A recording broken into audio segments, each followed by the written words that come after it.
asked me to make a video on China's military and their capabilities and stuff like that. Now, I just want to add, before I get into this, I know it's always a long build up and I draw it out and everything, sure, but I like to be detailed. So, this is coming, okay, from a country. You need to get the concept of how, okay, China, they invented gunpowder, the Great Wall of China, the Terracotta Warriors, the ancient writing, the Chinese pyramids, all the stuff that comes from ancient China, that stuff that they, inventing balloons, I guess you'd say, those little, floating lanterns and stuff like that. They definitely have a very, interesting culture with how, they did trade and with their sailing ships and the big what do you call those the sails there, the big uh, what do you call it, junk riggers, that type of thing, and their trade routes and stuff like that. Even there's even speculation that Chinese may have actually discovered North America, uh, you know, um, before Columbus did, and there's all kinds of stuff like that. And I think anything's possible. I'm not one of those people that is so hardcore one way or another. I always say evidence always changes and stuff like that. So you have this culture that has a lot of interesting innovations in its past, uh, and they build on that and stuff like that. But then they pretty much changed around the 19 right after World War II. Before World War II, yeah, China and Japan didn't get along.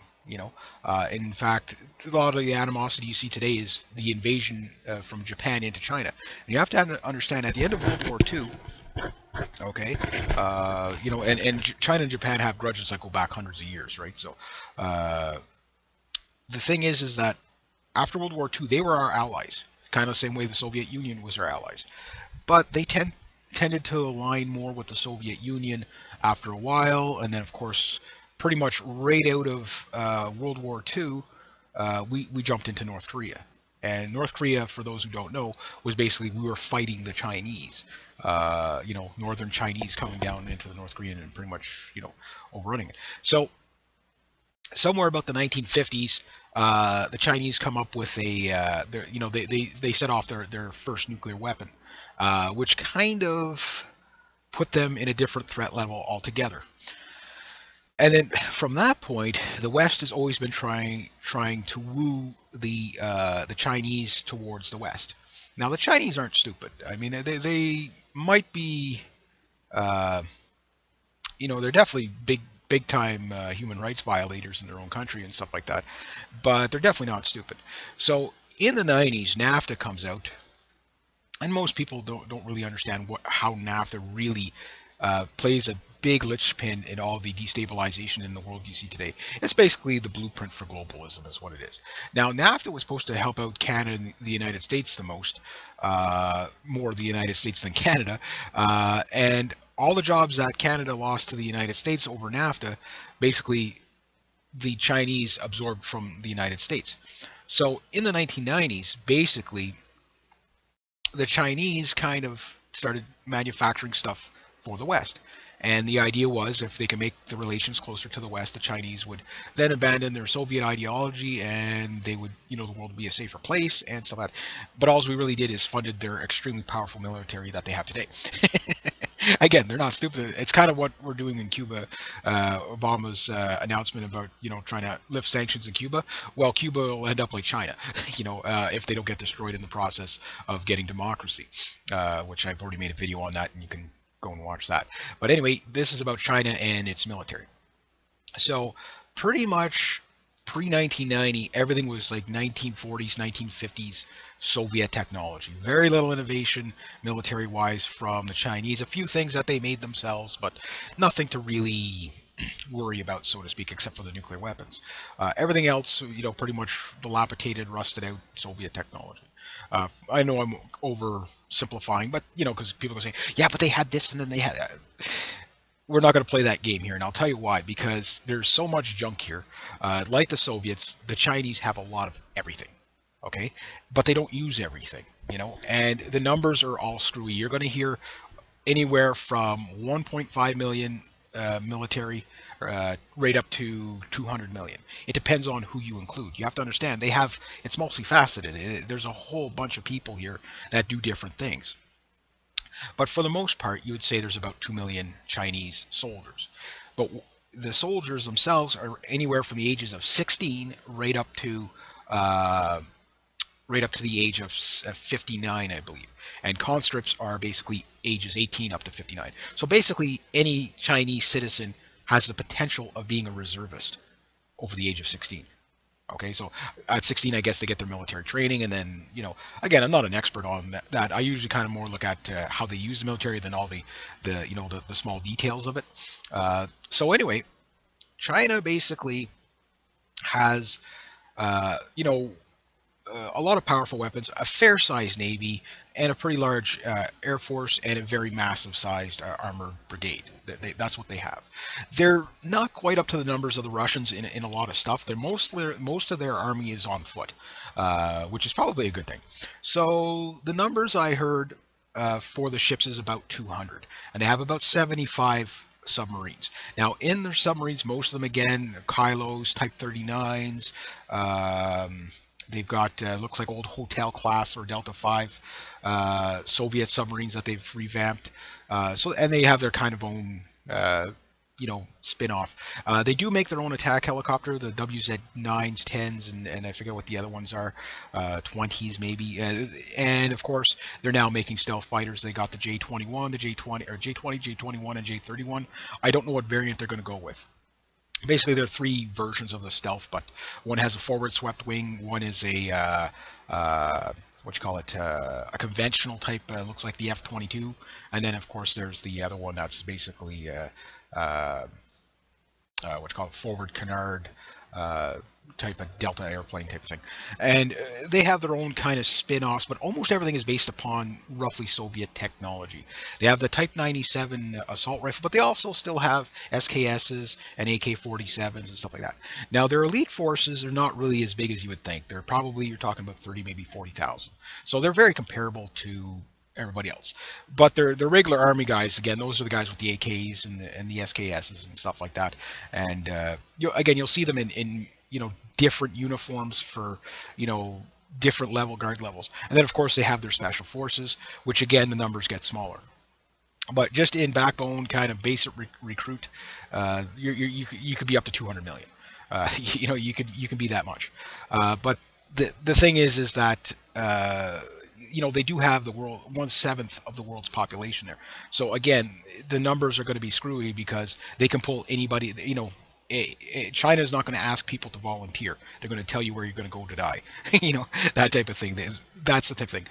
Rocket forces, again, they use a lot of the old Soviet type of technology in that, but they are modernizing it quite a bit. So the old style kind of overwhelmed them with numbers. They're moving away from that and getting more advanced. North Korea still uses the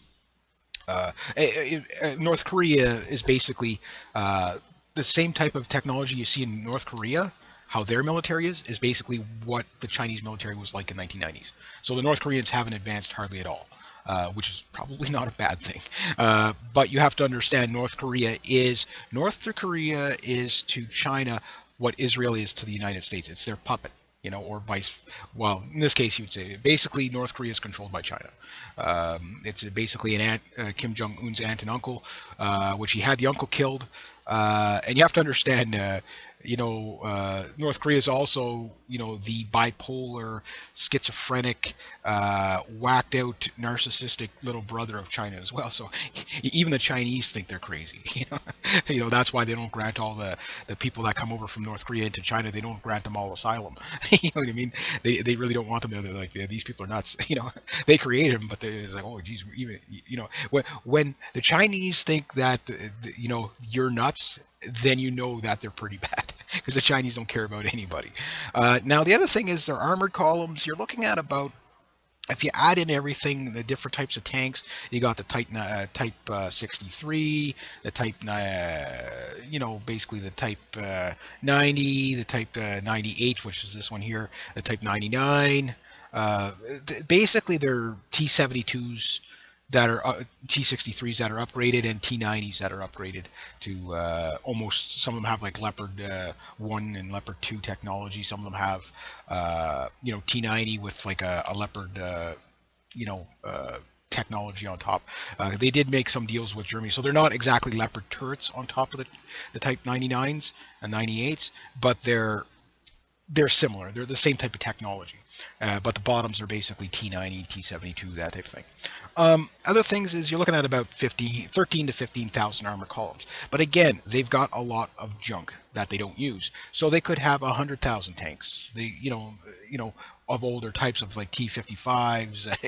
I know they don't have that many T55s, but they probably still have a lot of that junk there. Maybe they've melted some down. They probably have a few thousand T72s kicking around. They have a lot of T63s kicking around that they've turned into amphibious assault vehicles.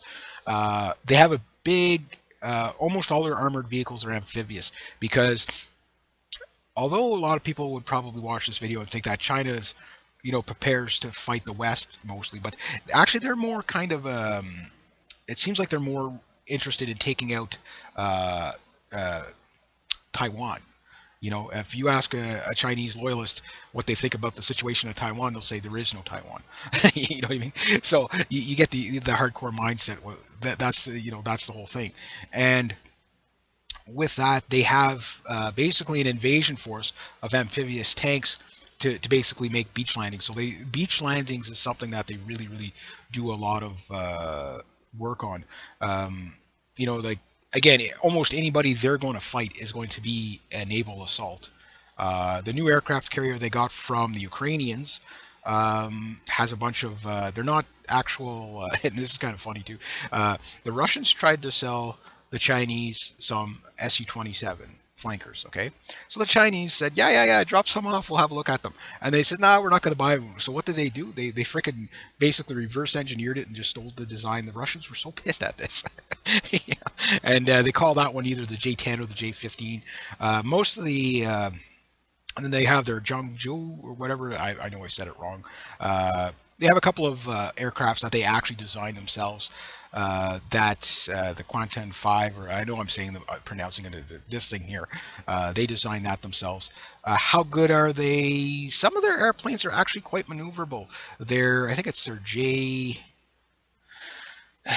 or J15. It's basically the counter. It's a single engine forward canard delta winged aircraft that basically is a counter to the F-16, so to speak.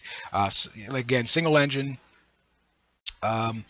They're kind of like prize because they designed it themselves and they built it themselves and everything. But it can actually turn within 15 seconds, which it slightly outturns the mind you, this is with no ordnance on it. But in an air show, these things just slightly outturn the F-16. Very lightweight, very, very, very maneuverable airplane.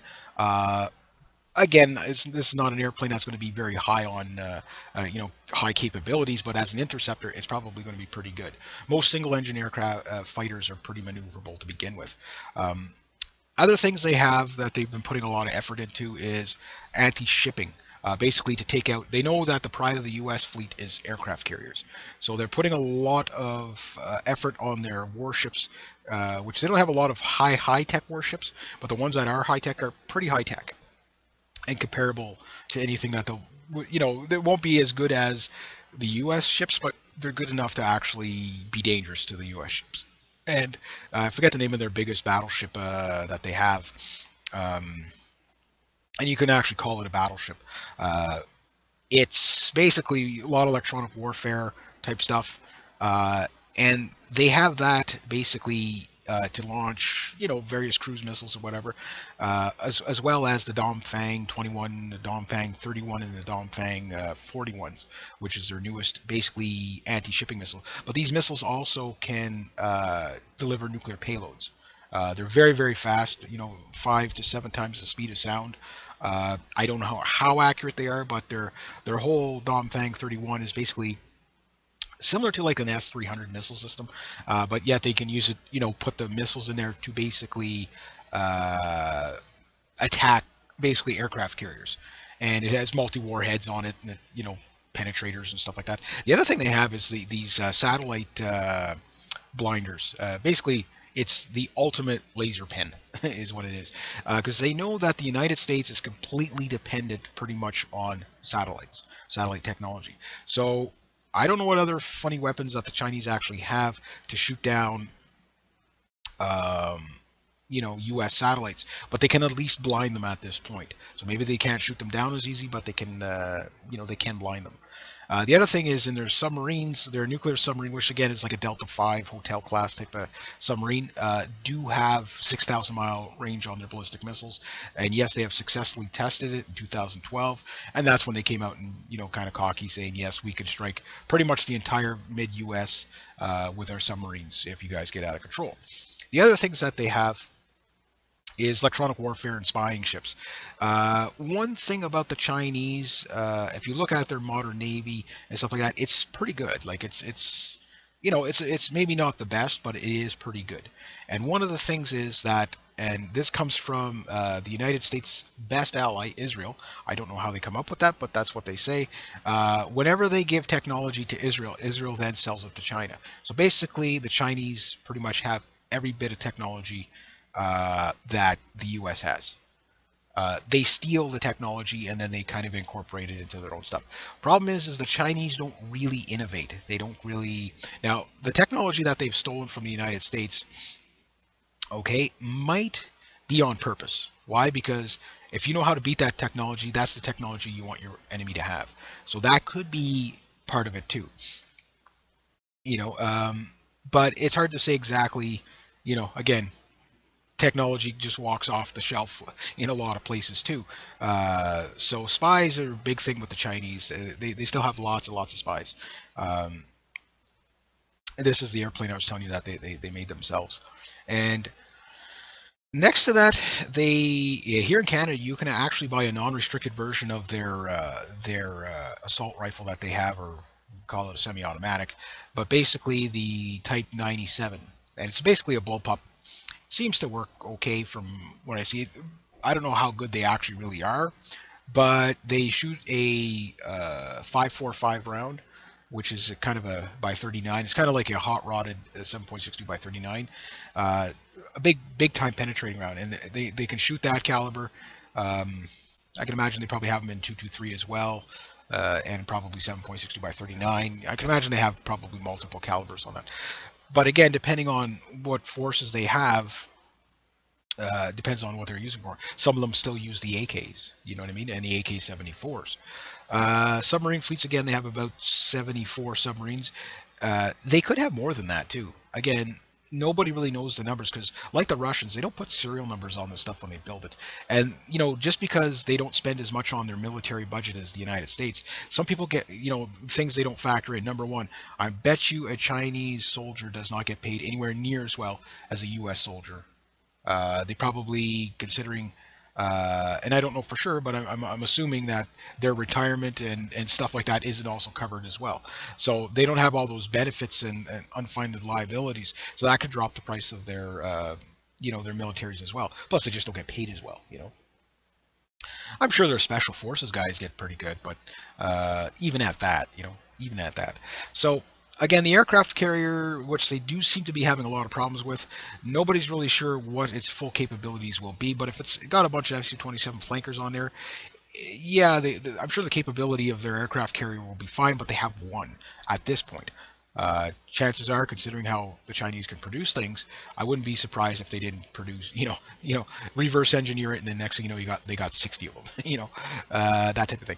They have lots of patrol boats, again, that they use for, electronic surveillance and stuff like that. So they are getting more advanced. There's no doubts about that. I definitely wouldn't underestimate their capabilities at all. The core of it, again, fighter aircraft, you're looking at about 10,000 aircraft that they have. Their attack helicopter is probably comparable to the Apache in a lot of ways. Probably, it doesn't seem to carry quite as heavy of a payload, but, an attack helicopter is a pretty lethal thing on the battlefield. Their gunship helicopters, a lot of them are old Hype 17s and that type of thing, Other things, too, is that their missiles they're always updating their missiles. They've got lots of different missile technology. Their tanks seem to be pretty good. How good, I don't know, but they do have a lot of, again, that amphibious, uh, you know, amphibious vehicles, so that they could, if they had to invade Taiwan, they'd be able to do it. The other thing too is they have, you know, what you call it, artillery, lots and lots of artillery. How many pieces? Who knows? So it's broken up. So the technology they have is pretty good. Their missile boats like this here, I can't remember the name of it, but their missile boats again are advanced enough. Here's another version of their stealth. That's the J-15, I think, or J. Yeah, the other one, the other one's the J-31, but that's the J-15. So again, they had three flying variants of stealth. How stealthy is it? Well, stealth is a bit of a scam to begin with, because again, ultra low frequency radar can pick up stealth. Uh, Stealth is an advantage, but it's not the advantage people think it is. So it'll be stealthy in nature, but how good, who knows? Other thing is that their submarine forces too. Um, every now and then they get, people detect them in their waters, like in the United States, Canada. We don't get too many Chinese submarines coming this way. We get the odd one coming this way, but they mostly stay, around their area. I think the biggest tension in the region is right now between China and Japan. There's no doubt about that. And both think they can have a limited war, not, not let it get out of control. I don't know about that. So again, with the vehicles they have, how good are the vehicles? I don't know. Like I say, China builds things, but do they build it well? Norenco is one of their biggest suppliers. So yes, if you're buying Norenco products, you're basically buying state-run products from the Communist government of China, basically. Now, some people say, no, China's not communist anymore. They're, basically not a democracy, but they're communist.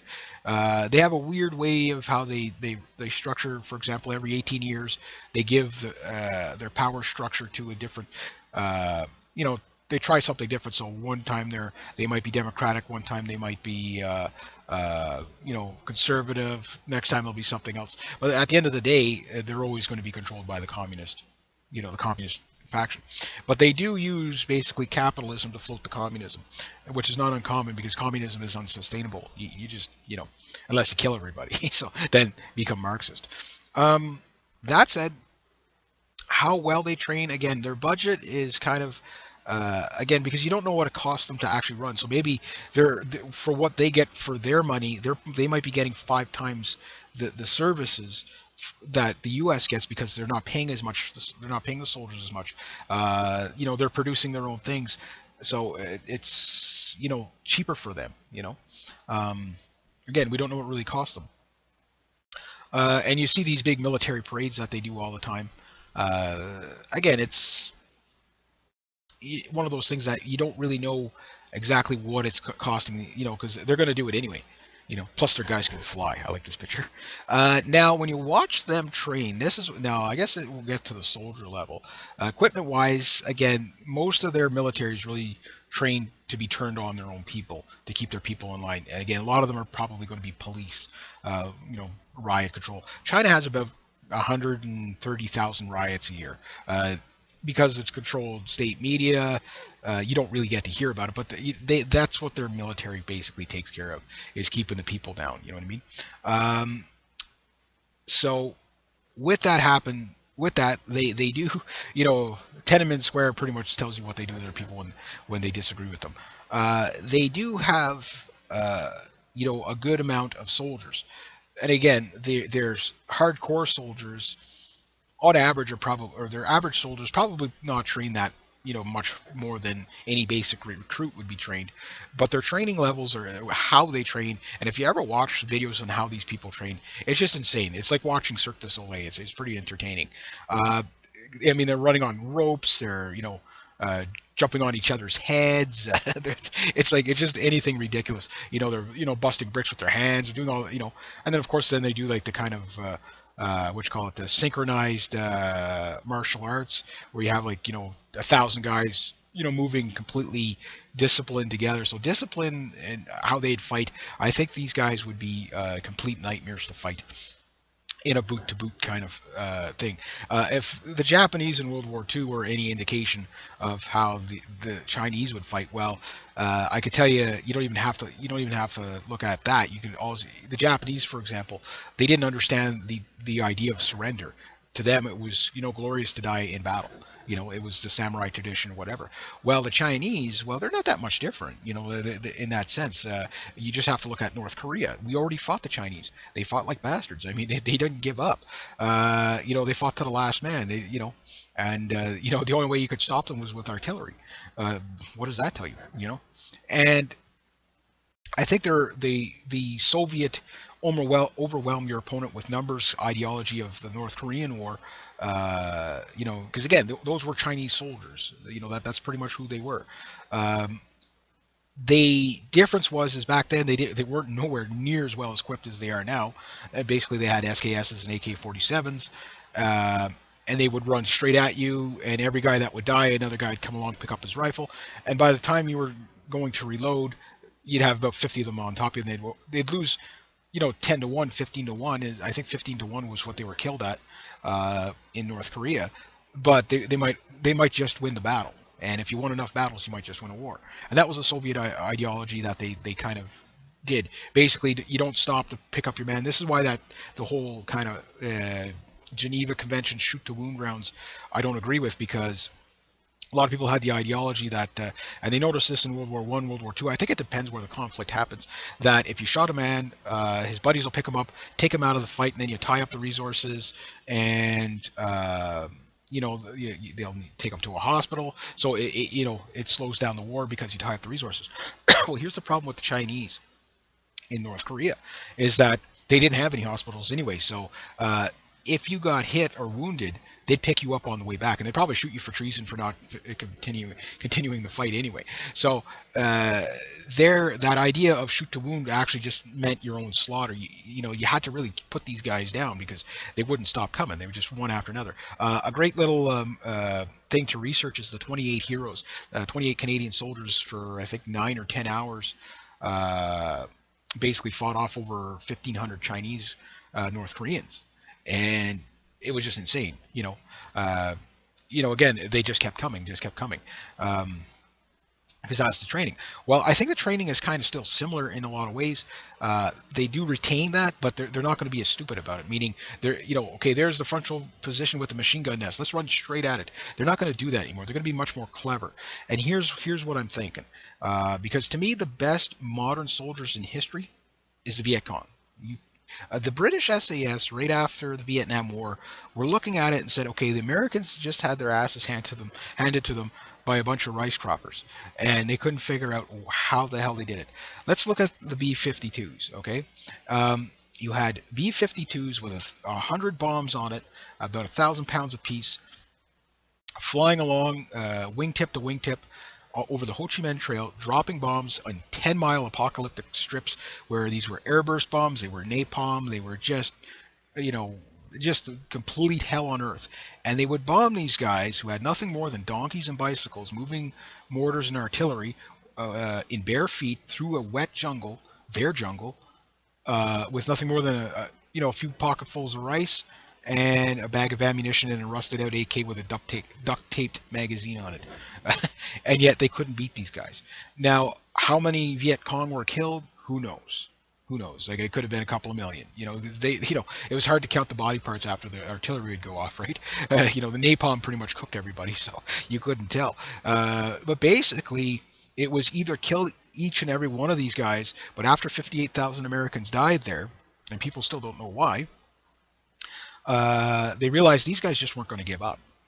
Okay, and that seems to be the theme with the Asians in the war. This is why I think China and Taiwan would be such a bloodbath. This is also why I think even, you can't just look at the size of the nation and say, oh, well, China would just completely crush Japan. I don't think so.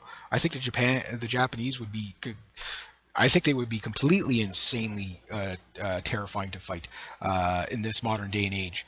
I'm not talking, and I'm going to throw some pot shots here, but I'm not talking your metrosexual comic book Japanese guy that I'm talking, your hardcore nationalist Japanese guy that still does the way of the samurai. You know what I mean? Going against the highly grudged Chinese, dynasty guy that just they hate each other with a passion, right? I'm not saying all the Chinese and Japanese don't like each other, but there's animosity there. You can't deny it. It's like an East-West thing type of thing. And the thing is that the way they fight, the same with the Taiwanese, stuff like that. I mean, it's not the dog in the fight; it's the fight in the dog, right? And I think the Chinese against the West, the way they train, a lot of brainwashing goes on to it too, and the same with U.S. soldiers and stuff like that. I mean, U.S. soldiers right now are being brainwashed to hate the Russians again, but there's a difference. Again, most of the Chinese soldiers that they have are probably going to be, again, no different than any other recruit. They're there because they have to be. Some are getting lost on their way to college, that type of thing, and they're going to be no more dangerous than anybody else. But the ones that take it seriously, these people will fight, tooth and nail. Like they're going to just be, and their adaptability to stuff. The thing about the Chinese is these people are good in high altitude stuff. They're also good in desert. China's kind of a weird kind of place. You got desert, high mountain. You've got really cold alpine kind of air. In a lot of ways, it's kind of a lot like Canada, where a lot of people just think we got summer and winter. That's it. We got everything. We got from dry Arctic, okay, to alpine, wet, damp, completely miserable, to dry Sahara, almost desert, to jungle weather. We got it all here, and you can get that all in one day. Yeah, sometimes the weather. Yeah, again, around here we have a saying: if you don't like the weather, wait 5 minutes. So with that, these guys can acclimatize to a lot of different things. It's not the same as, for example, people that live in just one climate. These guys, they have a lot of climates that they can train in. So they're going to have specialty forces to fight in any one of these climates. So that's a major advantage for them. It's why I think the Viet Cong were so good at what they did, is because they were so acclimatized. And again, these guys ran around with no shoes on, in the rain, They had foreign invaders in the jungle, their jungle. It was a bad place to be. Their handful of rice was not what they survived on. They survived on eating the bugs. They survived on knowing where to find clean water. They didn't have to need a large support. Even the Roman Empire understood that an army marched on its stomach. So with the SAS, when they looked at the Viet Cong, what they did after the war is they went there and trained with the Viet Cong, and they realized these guys, they didn't have to carry a lot with them because the way they knew what to eat, so they never starved. I mean, they never ate. There was none of them were fat, but they didn't starve as much because there was starvation, but they didn't starve as much because they knew what bugs they could eat. They knew what plants they could eat. They knew their environment. They had all they needed to really sustain themselves. The other thing too is they were also smart enough to put AK-47s in rice paddies, and they would come back and find them 6 months later. They didn't have to carry as much stuff as you'd think. Why? Because all they had to do is, okay, well, when we get there, this is, you'd have a guy that would, a scouting group that would go up ahead. Each one would take a rifle or two rifles. They'd bury a handful of them here, a handful of them there. And then whenever you needed somebody somewhere, you just say, okay, well, go to rice paddy number 4, 12 feet in, right in the mud, just pick them up and start shooting. They allowed them to be so mobile. It was unbelievable. So that kind of ideology, I know the Vietnamese are not the Chinese, and I know the Japanese are not the Vietnamese and stuff like that, but the mindset in Asia seems to be like that. These people, you see it in the Philippines, how they fight. The Philippines use guns at distance greater than 3 feet. After that, they're hand to hand. You know what I mean? Like these guys, close quarters combat, they're very savvy in it, and they know how to move very quietly. They understand they understand the ability of stealth. And again, that's how the Chinese train. They train, very disciplined, in a different type of discipline than North American training. North American training, there's a lot of shouting and yelling for communication. With the Chinese, it's another proof of this would be in North Korea, and you also seen it in Vietnam as well, is you would have 1,000 guys, okay, very quietly in the middle of the night, crawl on their bellies, completely undetected and quiet, at a right pace so that everybody could basically come up over the pillbox at the same time to slaughter their enemies. To have that discipline that every one of these guys is so quiet to move that slow to get to where they had to go without being detected, and they only usually just got spotted by accident when a guy had to get up, take a whiz somewhere, and they look and notice something moving in the brush. You know what I mean? It's like, oh my god! And they turn on light and there's 1,000 of them. You know what I mean? Holy jeez! And they got away with this an awful lot. They would sneak right into your camp and slaughter you, and you wouldn't even know it. And of course, when you look at some of the training that these guys do, these guys are very fit, and they weigh, they're very fit. North Americans tend to be heavier set. We tend to be a little taller, a little heavier. These guys are very light and mobile. So I would say toe to toe. I would not, I would say the strength aspect, like, soldier to soldier, on average, I'd say the average, say, American or Canadian or British or German soldier might be a little bit stronger, but you have to understand in the hand-to-hand combat. I mean, Asian martial arts go back thousands of years. European martial arts go back, same thing. But the problem is that we lost our touch with those martial arts. You're starting to see a resurgence of it again. And for example, medieval martial arts, European martial arts are very similar to a lot of the Asian martial arts. Stuff that, but nobody practices it hardly at all. They've never left that, so that warrior culture is just something that's automatic to these people. Now you put weapons in their hand, it's going to even be better. Now, mind you, in modern day China and stuff like that, I don't know how, because there were times, for example, how Tai Chi came about was it was illegal for people to know how to fight. So what they did is they came up with a form of meditation called Tai Chi, and basically what they did was move really, really slow, so it looked like it was just meditation and a slow, slow dance. But when you speed up the moves, it was actual very lethal fighting, and that was just a different form. Other things, again, and this also was in most Asian countries, it was illegal to have weapons.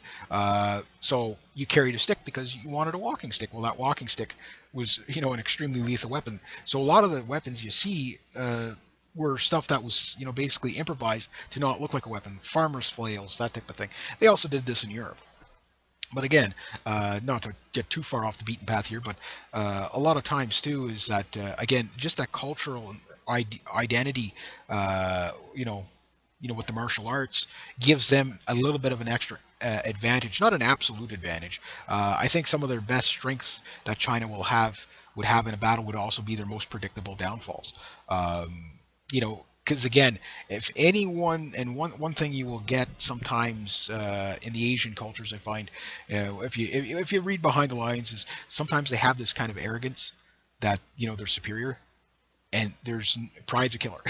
Pride's a killer. That's all I got to tell you. Never ever underestimate your opponent. Doesn't matter who they are. And I'm not saying that to be politically incorrect, or I'm not saying Asians think they're better than everybody else, but there is sometimes. It's stereotypes. White people have stereotypes, Asian people have stereotypes, and one of the things sometimes is you'll think they'll take for advantage. Well, I know martial arts, so I can mess up the round eye, but they might not realize that. Okay, maybe the round eye guy might be a complete brawler, street thug. Like a bar drunk. That type of thing. Completely unpredictable. So you see this nice setup for a kata, and he's doing all these kind of wacky Cirque du Soleil kind of martial arts move, and the other guy just like grabs a crowbar and whacks him. Says that's from Canadian Tire. Crouching Dragon. Yeah, this is from Canadian Tire. But anyway, stuff like that. So people fight dirty, right? So, but that's it. I think the dedication. I would never want to be captured by the Chinese military.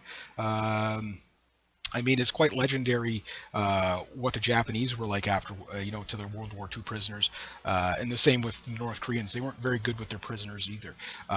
None of the Asian countries are good with their prisoners, whether it's wartime or not. It's just a place, it's like you're better to die fighting. But I think the thing with the Chinese is that when they do train their guys, again, they do brainwash them that, like the West is always trying to kill you, so you got to kill them first. And they might have some truth to that too, there's no secret. The United States is trying to destabilize China because they don't realize they built the very enemy they're going to have to fight in the future. They thought maybe, okay, well, if we can get China to get rid of the communist idea by giving them jobs and everything, but all they did is diverted the cash into their military and other things. But like China now can stand on its own. Like there's it's corrupt as any other place, but it can stand on its own, and it can also defend itself from other threats. I don't think an invasion of China would be anything that would be easy to do. Is the Chinese military as advanced as the U.S. military? Again, in smaller numbers, there's a lot of stuff that they have would be pretty darn good, but in the whole, no. I think in an air war, the U.S. would take them. If it was just United States military against the Chinese military, non-nuclear in a conventional warfare, boots on the ground would end up like Vietnam or worse. You wouldn't beat these people. You'd have to kill every one of them. Why? Because they're not going to give up. Their training shows that. They're not going to give up. But in a tank-to-tank warfare, well, they have basically they outnumber the U.S. tanks. And I wouldn't say that the Chinese tanks, because nobody really knows how good these tanks are.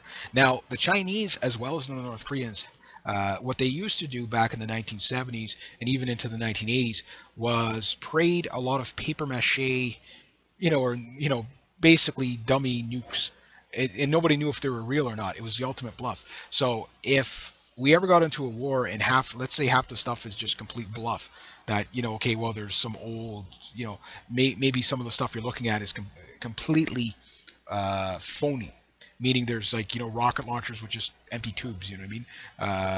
And if that's the case, that would be a really bad bluff, for them if anybody ever decided to call it, particularly if Japan ever decided to invade China. And I know it's because people look at the map and say, well, China's so big, Japan would never invade, but they're talking about it.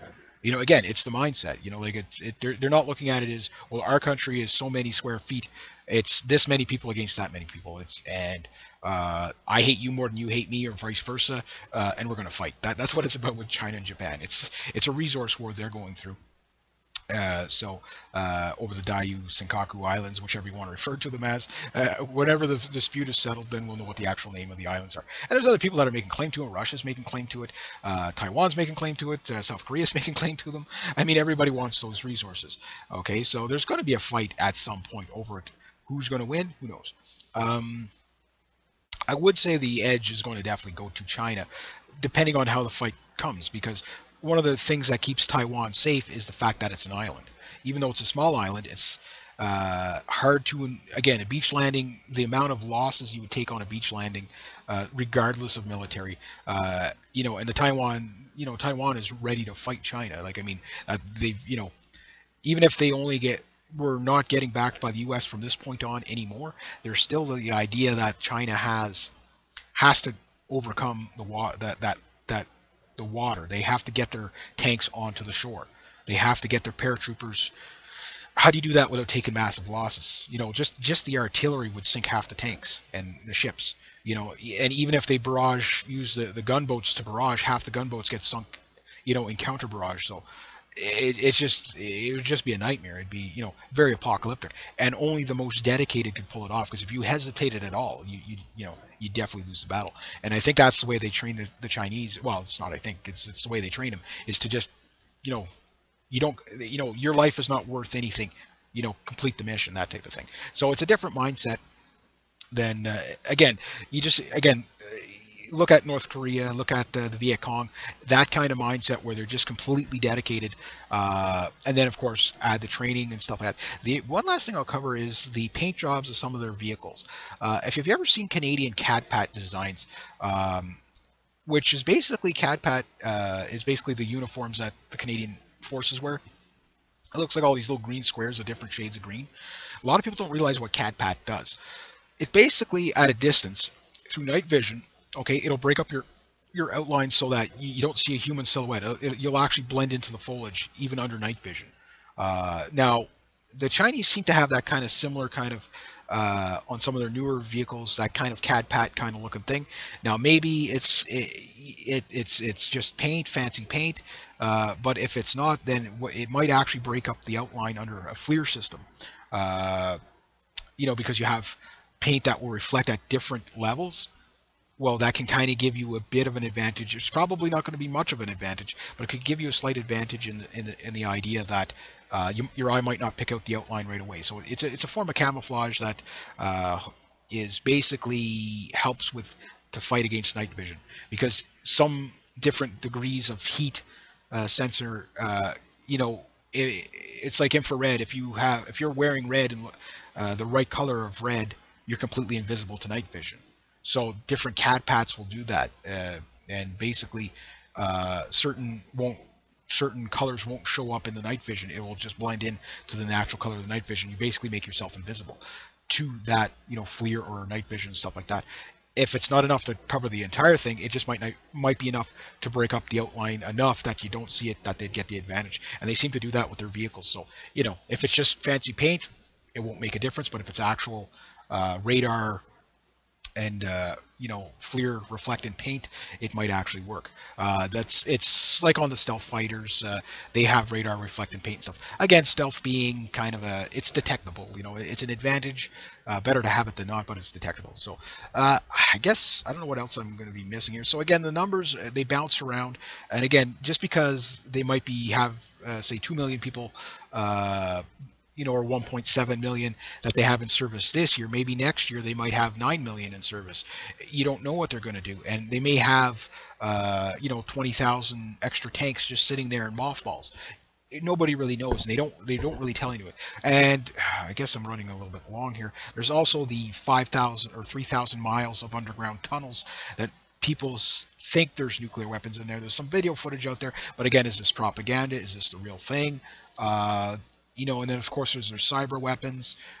So they are a capable military, and yes, they could inflict damage. I don't think in a conventional kind of warfare they could take the United States one-on-one, but the casualties on both sides would be astronomical.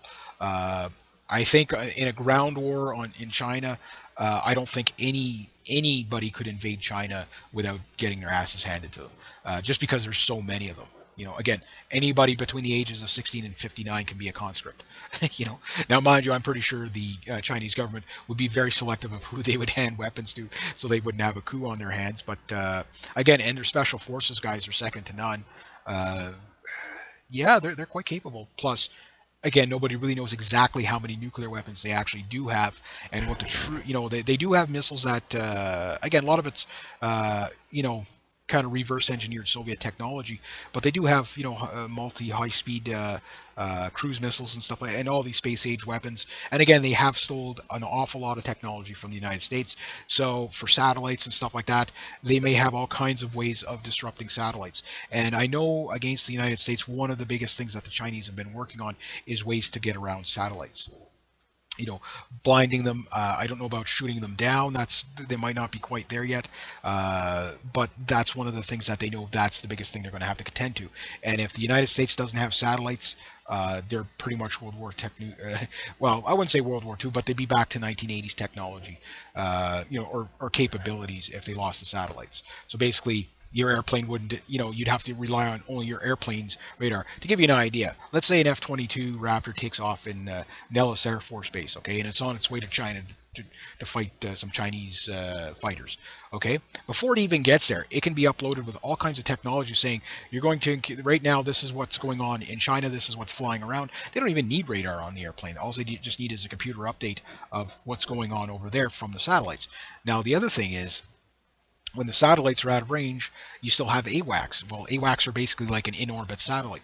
So the Chinese know what they have to take out is satellites and AWACS. And then after that, aircraft carriers is probably their main target. Because they know if they can take out those three things, it greatly would diminish anybody's ability to attack them. So, and then after that, like again, land forces, again, Apache helicopters, would probably clean up the 15,000 or so tanks, and A-10s would do that, but they would take a massive amount of losses, because one things that the Chinese do have is a lot of air defense. So because they know air power is one of the number one ways they can be taken out. So I know I'm probably missing a lot of stuff, and I'm pretty sure there's a lot of people who say you got this wrong, got that wrong, stuff like that. But I do follow them, and I do understand there's an awful lot of tension between Japan and China at the making of this video. Hopefully that'll change. But again, if the U.S. central banks can't get a war going in the Ukraine, they'll get one going through Japan and China, because again, they've got alliances with Taiwan and China and Japan, so and South Korea. So if they can get a war in any one of these three regions, the central bankers will be more than happy, I'm sure. But it will be very bad for humanity and definitely terrifying for the people in those areas. I guess I'll leave it at that. So if you like this kind of content, there'll be a link down below for people to make donations, and it'll help, if you help the channel, it gets bigger and better and all that stuff. So thank you to everybody who has. So rate, subscribe, share, comment, like. Be true to yourself, be true to others. Always, always do the right things. Have a great day, eh?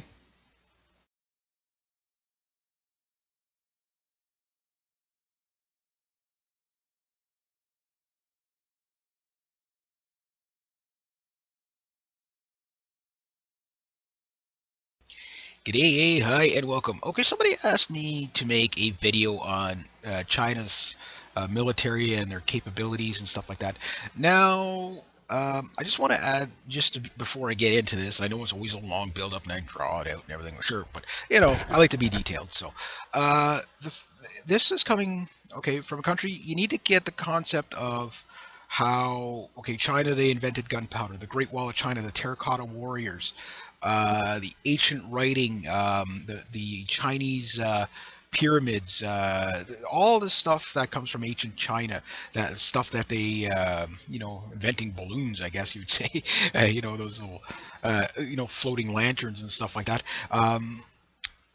They definitely have a very, interesting culture with how, they did trade and with their sailing ships and the big what do you call those the sails there, the big what do you call it, junk riggers, that type of thing, and their trade routes and stuff like that. Even there's even speculation that Chinese may have actually discovered North America,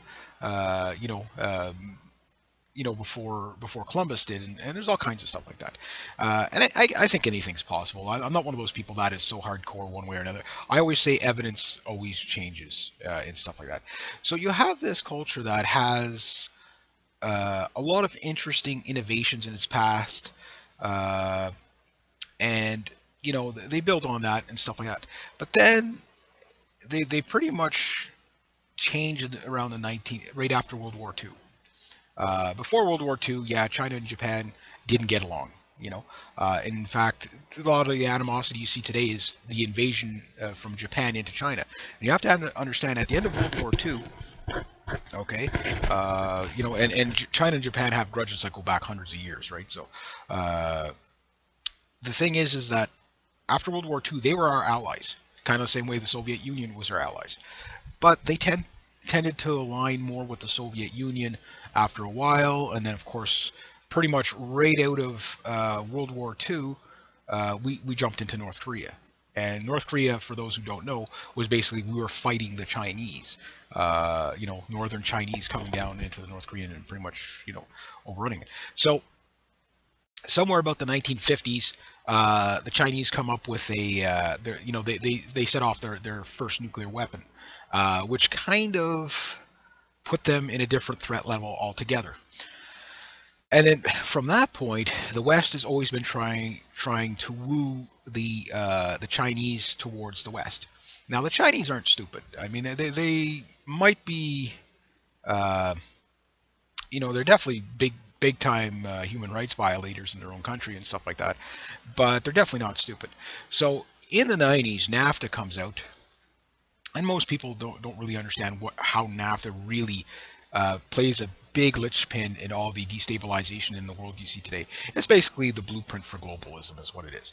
Now, NAFTA was supposed to help out Canada and the United States the most, more the United States than Canada, and all the jobs that Canada lost to the United States over NAFTA, basically the Chinese absorbed from the United States. So in the 1990s, basically, the Chinese kind of started manufacturing stuff for the West. And the idea was, if they can make the relations closer to the West, the Chinese would then abandon their Soviet ideology, and they would, the world would be a safer place and stuff like that. But all we really did is funded their extremely powerful military that they have today. Again, they're not stupid. It's kind of what we're doing in Cuba. Obama's announcement about trying to lift sanctions in Cuba. Well, Cuba will end up like China, if they don't get destroyed in the process of getting democracy.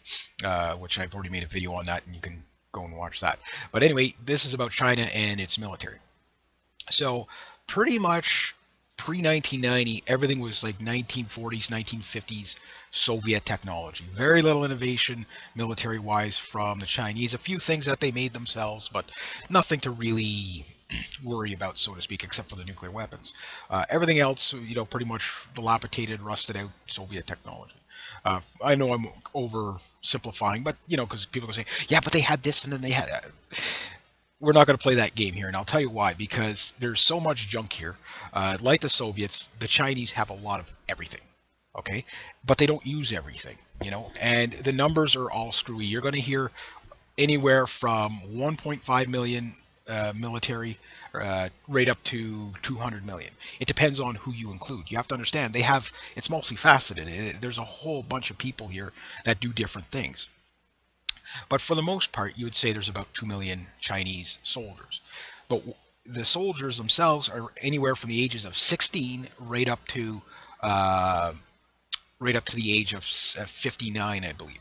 And conscripts are basically ages 18 up to 59. So basically, any Chinese citizen has the potential of being a reservist over the age of 16. Okay, so at 16, I guess they get their military training, and then, again, I'm not an expert on that. I usually kind of more look at how they use the military than all the small details of it. So anyway, China basically has, a lot of powerful weapons, a fair-sized navy, and a pretty large air force, and a very massive-sized armored brigade. That's what they have. They're not quite up to the numbers of the Russians in a lot of stuff. Most of their army is on foot, which is probably a good thing. So the numbers I heard for the ships is about 200, and they have about 75 submarines. Now, in their submarines, most of them, again, Kylos, Type 39s. They've got, looks like old Hotel class or Delta 5 Soviet submarines that they've revamped. And they have their kind of own, spin-off. They do make their own attack helicopter, the WZ-9s, 10s, and I forget what the other ones are, 20s maybe. And of course, they're now making stealth fighters. They got the J-21, the J-20, or J-20, J-21, and J-31. I don't know what variant they're going to go with. Basically, there are three versions of the stealth, but one has a forward swept wing, one is a a conventional type, looks like the F-22, and then of course there's the other one that's basically forward canard type of Delta airplane type of thing. And they have their own kind of spin-offs, but almost everything is based upon roughly Soviet technology. They have the Type 97 assault rifle, but they also still have SKSs and AK-47s and stuff like that. Now, their elite forces are not really as big as you would think. You're talking about 30, maybe 40,000.